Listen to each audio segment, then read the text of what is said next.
Pain is universal. From the moment we enter this world with our first gasping breath to our final moments, pain shapes our experience of being alive.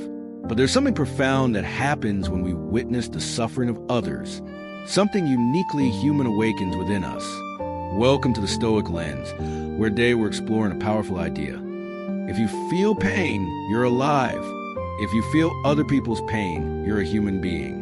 This ancient wisdom captures something essential about our nature, something the Stoic philosophers understood centuries ago, yet we often forget in our modern lives. Before we dive in, if you're new here, we explore life's deepest questions through the wisdom of Stoicism and other philosophical traditions. Consider subscribing to join our thoughtful community. Now, let's begin our journey through pain, empathy, and what it truly means to be human. What is pain, really? We all experience it, yet rarely stop to examine it. The Stoics had a fascinating perspective on pain. They didn't view it as something to be avoided at all costs, as we often do today.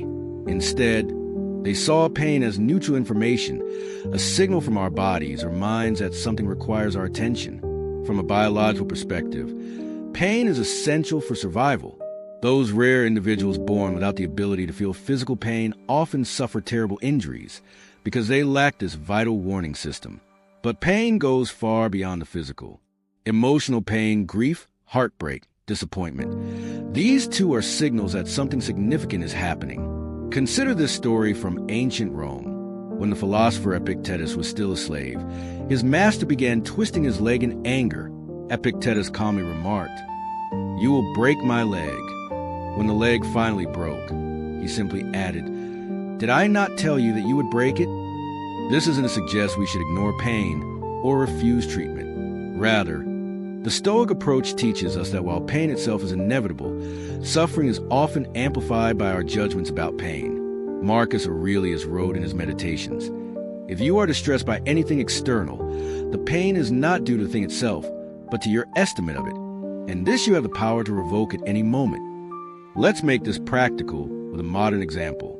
Imagine you're training for a marathon. The physical discomfort of pushing yourself to run farther is undeniable.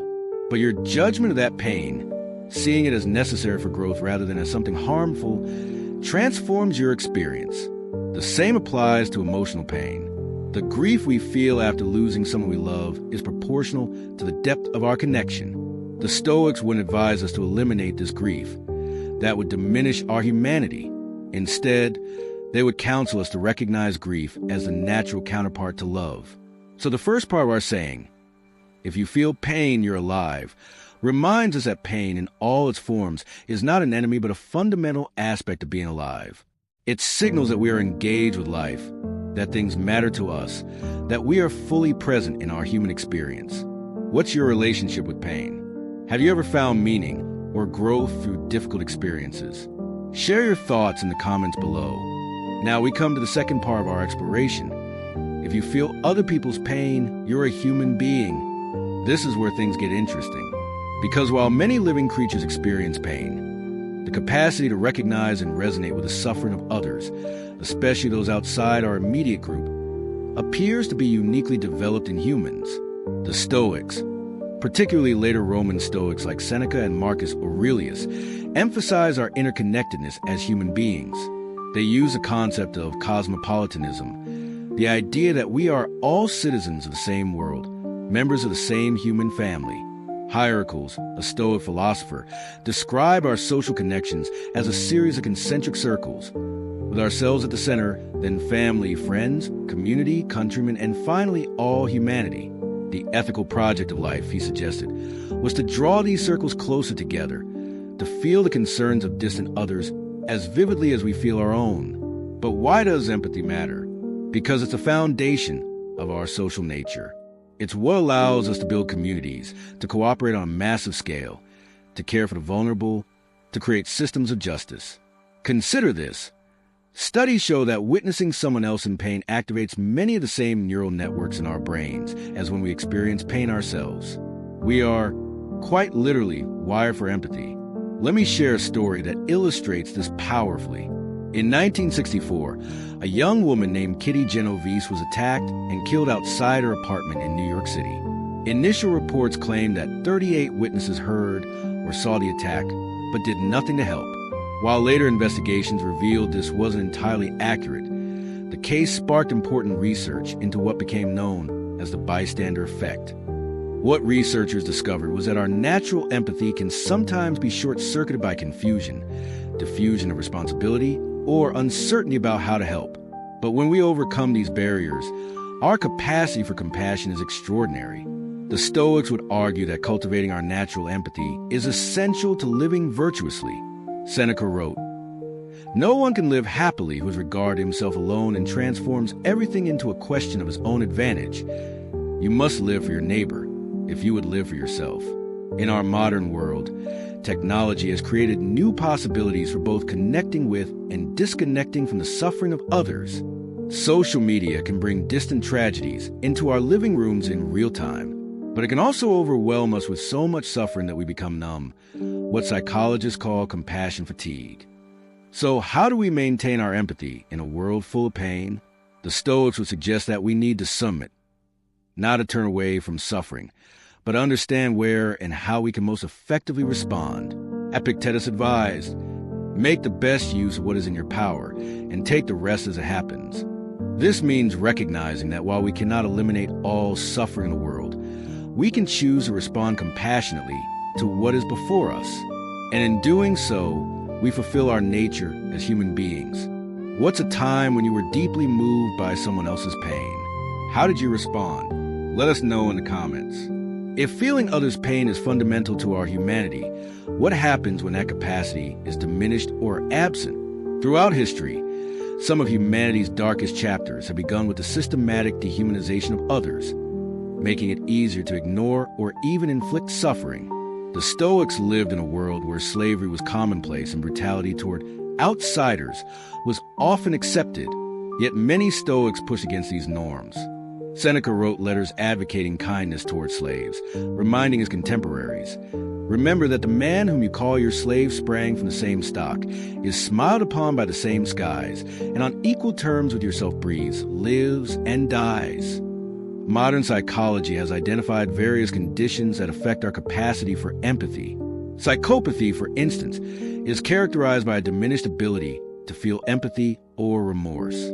But for most people, empathy isn't simply present or absent. It fluctuates based on circumstances. What's fascinating is that empathy isn't fixed. Studies show that stress, fear, and perceived competition can temporarily reduce empathy even in otherwise compassionate people. Conversely, practicing mindfulness and intentionally considering other perspectives can strengthen our empathetic responses. This aligns with Stoic practices. The Stoics advocated regular reflection on our shared humanity. Marcus Aurelius would remind himself each morning to prepare for encounters with people who might be difficult, writing, "When you wake up in the morning, tell yourself, the people I deal with today will be meddling, ungrateful, arrogant, dishonest, jealous, and surly. They're like this because they can't tell good from evil." But he continues, "They are certainly not alien to me. We were born to work together like feet, hands, and eyes, like the two rows of teeth, upper and lower. To obstruct each other is unnatural. To feel anger at someone, to turn your back on him, these are unnatural." This practice wasn't meant to foster judgment, but understanding and patience. By recognizing our shared flaws and struggles, we develop compassion rather than contempt. In our own lives, we've all experienced moments when our empathy failed, when we were too preoccupied with our own concerns to notice someone else's pain, or when we deliberately turn away from suffering because it was too uncomfortable to witness. The Stoics wouldn't have us dwell in guilt over these failures. Instead, they would encourage us to use them as opportunities for growth, chances to expand our awareness and strengthen our capacity for compassion. As Epictetus said, "It's not what happens to you, but how you react to it that matters." Have you ever caught yourself being indifferent to someone else's suffering? What helped you reconnect with your empathy? Share your experiences below. If feeling others' pain makes us human, learning to respond wisely to that pain makes us wise humans. The Stoics recognize that unregulated emotional reactions, even compassionate ones, can cloud judgment. Their goal wasn't emotional detachment, but rather what we might call wise compassion. Feeling deeply while responding effectively. Consider a surgeon performing a life-saving operation. They must feel enough empathy to care about the patient's well-being, but not become so emotionally overwhelmed that they cannot perform the necessary procedure. This balance is what the Stoics sought in all aspects of life.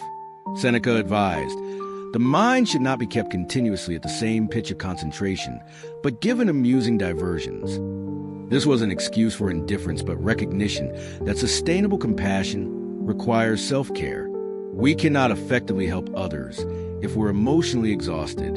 Modern research on compassion fatigue among healthcare workers, emergency responders, and social workers confirms this ancient wisdom. Those who practice self-compassion alongside compassion for others prove more resilient and effective in their care.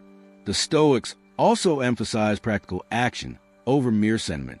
Marcus Aurelius wrote, "Waste no more time arguing about what a good man should be. Be one." This calls us beyond feeling into doing, translating our natural empathy into effective action. But what does this look like in practice? First, it means cultivating awareness, truly seeing others suffering rather than turning away. The Stoic practice of mindfulness, paying deliberate attention to our thoughts, feelings, and surroundings, helps us remain present to others' pain without becoming overwhelmed. Second, it means developing discernment about when and how to help. Not all suffering can be alleviated in the same way. Sometimes people need practical assistance. Other times, simply being present and listening is the most compassionate response. The Stoics emphasize wisdom phronesis as the ability to discern the appropriate response in each unique situation. Finally, wise compassion involves recognizing our common vulnerability. The Roman Stoics often reflected on the phrase memento mori, remember that you will die. This wasn't morbid pessimism, but a reminder of our shared human condition. When we truly understand that suffering is universal, that pain, loss, and mortality touch every human life, including our own, our empathy deepens. We respond not from a place of superiority or pity, but from recognition of our fundamental sameness.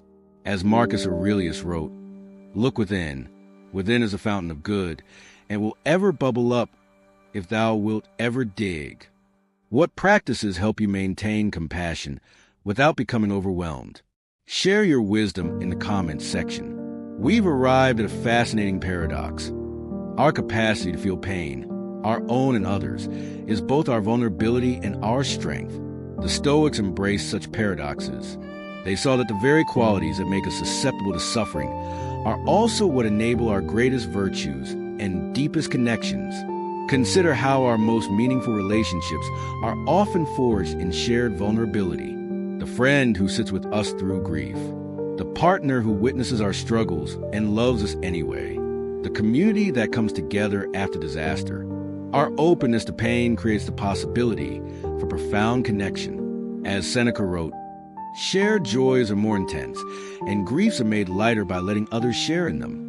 This perspective offers a powerful reframing of pain itself. Rather than seeing pain solely as something to be eliminated, we can recognize it as a doorway to our deepest humanity. The contemporary philosopher Martha Nussbaum captures this beautifully. To be a good human being is to have a kind of openness to the world, an ability to trust uncertain things beyond your own control that can lead you to be shattered in very extreme circumstances for which you are not to blame. That says something very important about the human condition of the ethical life, that it is based on a trust in the uncertain and on a willingness to be exposed.